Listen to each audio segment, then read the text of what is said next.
Hello મિત્રો, તો અમે મારા બાળકો સાથે વિદ્યાર્થીઓ સાથે અમે હવે નીકળી પડીશું અનાવાડા ગામ છે હાલનું અણહિલવાડ અને પાટણ ઉત્તર ગુજરાત, જ્યાંના રાજા સિદ્ધરાજ જયસિંહનું શાસન હતું અને ગુજરાતની રાજધાની એવું અમારું રૂડું રંગીલું પાંચો પાટણ કહેવાય છે।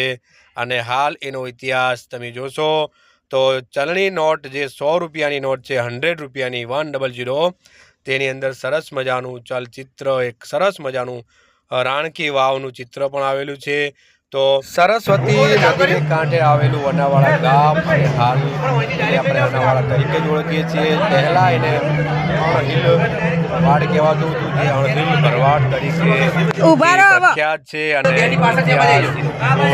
તો આખું વિશ્વ જાણે છે સિદ્ધરાજ જયસિંહ આ વતન હતું અને અણહિલ ભરવાડ નગર વસાવ્યું હતું। તો અહીં અમે આવી ગયા છે, જ્યાં સરસ મજાનો 7 દિવસનો પ્રોગ્રામ થવા જઈ રહ્યો છે અને અમે ત્રીજા દિવસે અંદર આવી ગયા છીએ। અહીં છે હરિઓમ ગૌશાળા અને ગૌ હોસ્પિટલ। તો બાળકો સાથે અમે સીધા હવે ગૌ હોસ્પિટલની અંદર મુલાકાત લઈશું। અહીંની બીજી વિશેષતા તમને એ પણ જણાવી દઉં કે 7 દિવસના પ્રોગ્રામમાં ભાઈ શ્રી રમેશભાઈ ઓઝા વ્યાસપીઠ ઉપરથી સરસ મજાની ભાગવત કથા અને ગૌ માતા વિશે ધર્મપ્રેમ જનતાને જ્ઞાન પીરસવાના છે। તેનું રસપાન લેવા આપ સૌ અહીંયા આવજો, કારણ કે 7 દિવસીય આ કાર્યક્રમની અંદર ન ભૂતો ન ભવિષ્યથી જોરદાર આવો કાર્યક્રમ ન થશે કે ન થયો છે એનું આ સચોટ ઉદાહરણ પૂરું થશે, તમે જોજો। તો આ છે હરિઓમ ગૌશાળાની ગૌ હોસ્પિટલ અને એની અંદર અમે સ્ટાફ સાથે આવી ગયા છીએ, તમામે તમામ બાળકો અને અહીંયા જેટલા બી આવેલા છે માતાઓ વડીલો તમામે તમામ હોસ્પિટલની મુલાકાત લઈ રહ્યા છે અને બીમાર અશક્ત અને અકસ્માત થયેલી ગૌ માતાનું અહીંયા સારવાર કેવી રીતે થાય છે તેનું ઝીણવટપૂર્વક માર્ગદર્શન મેળવી રહ્યા છે। તો આ છે આખી હોસ્પિટલ અને આના જ ભાગરૂપે કાર્યક્રમ થઈ રહ્યો છે। તો તમામ બાળકો મારી સાથે જોડાઈ ગયા છે, મારા સ્ટાફના સરસ મજાના દરેક બાળકના વાલા દુલારા અમારા પાયલબેન અને દિલપેશભાઈ સરસ મજાને ગૌ માતા વિશે સમજ આપી રહ્યા છે અને બાળકો પણ સરસ મજાના જાણવા માટે ઉત્સુક અને તલપાપડ થઈ રહ્યા છે। 2 દિવસ પહેલાં જ આ નંદી મહારાજને કોઈ પગે ધાર્યું ચોડ્યું હતું અને તેને પણ સારવાર કરી અને પાટાબીની બાંધેલી છે। અહીંયા જે ગૌ ભક્ત છે તેમને જણાવ્યું છે, આપણે હવે એના વિશે વધારે માહિતી આપીશું।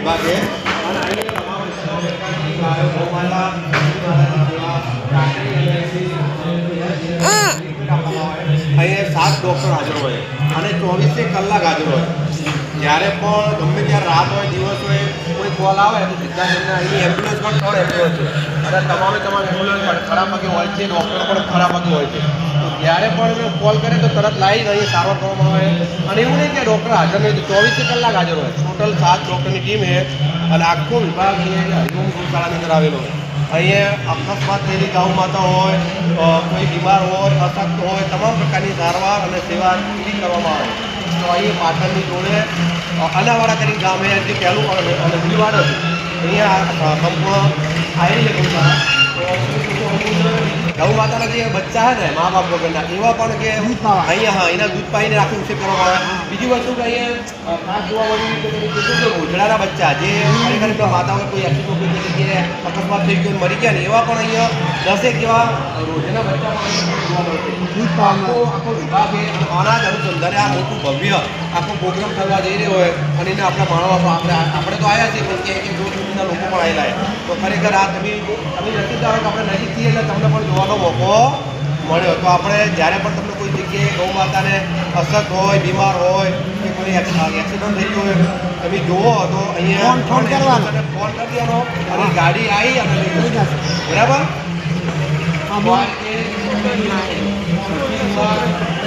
ગાડીવાળી હોય કોઈ ગૌ માતા પર એસિડ નાખ્યું હોય, નંદી વાળાને પર કોઈ ઘા કર્યો હોય, ટીકર હથિયારથી, તો આ બધું અહીંયા તમને સારવાર પૂરેપૂરી કરવામાં આવી છે। આખો આઈસી વિભાગ આવે અને આખો પ્રોગ્રામ જે બનાવવામાં આવ્યો ને લગભગ 100 વીઘાની અંદર એ 100 વીઘા 1 મીટર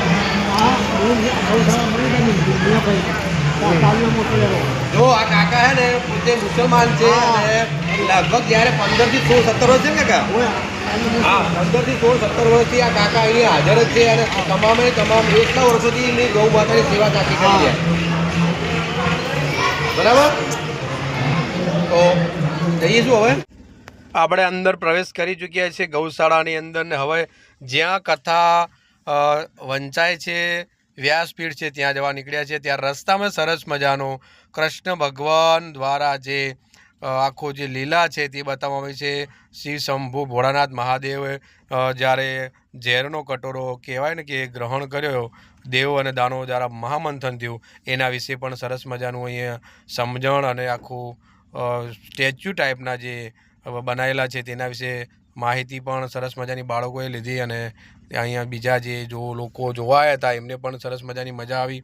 તો આ રીતે સરસ મજાનું આખું જે બનાવેલું છે જોવાલાયક સ્થળ છે એ ખરેખર આહલાદક અને જોરદાર છે. તો હવે અહીંથી સીધા આગળ જઈશું. તો અહીંયા તમે જોઈ શકો છો તમામે તમામ બાળકો ખૂબ બધી મજા લઈ રહ્યા છે અને અમારા બાજુમાં ઉભાઈ સાહેબ શ્રી સરસ મજાના મલકી રહ્યા છે.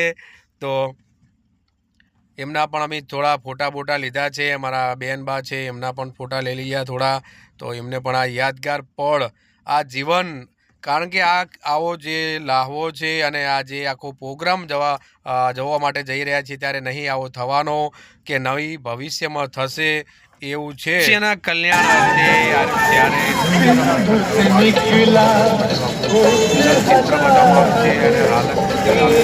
તમામ બાળકોએ સમજ લઈ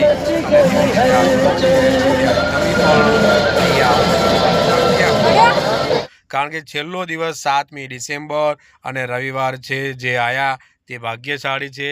ના આવ્યા હોય તો આ વિડીયોના માધ્યમથી તમને બતાવવાની કોશિશ કરી રહ્યો છું અને તમે જુઓ તો રૂબરૂ આવવાની કોશિશ કરજો. કારણ કે પાટણ એ તો સિદ્ધરાજ જયસિંહનું પાટણ, પટોળાનું પાટણ, રાણીની વાવનું પાટણ, પાટણના દેવળાએ પણ વખણાય અને કહેવાય ને કે 100 રૂપિયાની નોટની અંદર પણ અમારી આ પાટણની ભૂમિનું ચિત્ર, એટલે કે સિદ્ધરાજ જયસિંહના જે રાણી હતા એ રાણીની યાદમાં બનાવેલું છે. રાણકી વાવ એનું આખું ચિત્ર તો બતાવવામાં આવ્યું છે. અહીંયા કૃષ્ણ ભગવાનનો જ્યારે જન્મ થયો તો મથુરાની અંદર જેલની અંદર અને સ્વયં ભગવાન ઓટોમેટિક જેલના દરવાજા તોડી અને એમના પિતાશ્રી ચાલુ વરસાદમાં દરિયા અને નદીના મોજા સીધા અંદર થઈ અને આગળ વધી અને એમના બાળક એટલે કે ભગવાન કૃષ્ણને સહી સલામત ગોકુળમાં લઈ ગયા હતા.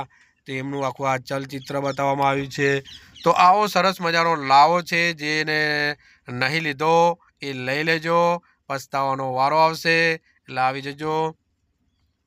એક માજી છે તેમને પણ આખી જાણવાની કોશિશ કરી, તો જેટલી પણ મને માહિતી હતી એટલી મેં દાદીમાને આપવાની કોશિશ કરી છે અને બાળકો તો ખરેખર વિચારમાં જ પડી ગયા કે આવું બધું થઈ ગયું ઇતિહાસ. અને બાળકો તો હંમેશા જ્ઞાનના ભૂખ્યા જ હોય અને તમે આપો એટલું ઓછું. અમે હવે સીધા ત્યાંથી નીકળી પડ્યા અને સીધા જ બાળકો ભૂખ્યા થયા હતા તો સીધા એમને ભોજન કક્ષમાં લઈ જઈ અને તમામને લાઈનમાં બેસાડી અને ભોજન પીરસ્યું અને જાતે સરસ મજાના ભોજન હવે લઈ રહ્યા છે. અહીંયા સરસ મજાની વ્યવસ્થા કરવામાં આવી છે. જેટલું લેવું હોય એટલું લો, અન્નનો બગાડ નહીં કરવો, સ્વચ્છતા રાખવી અને એંઠવાડ નહીં પાડવો. ઘણી બધા અહીંથી આપણે જોવું અને જાણવા મળ્યું છે. તો આવજો. જય ગૌ માતા, જય ગોપાલ.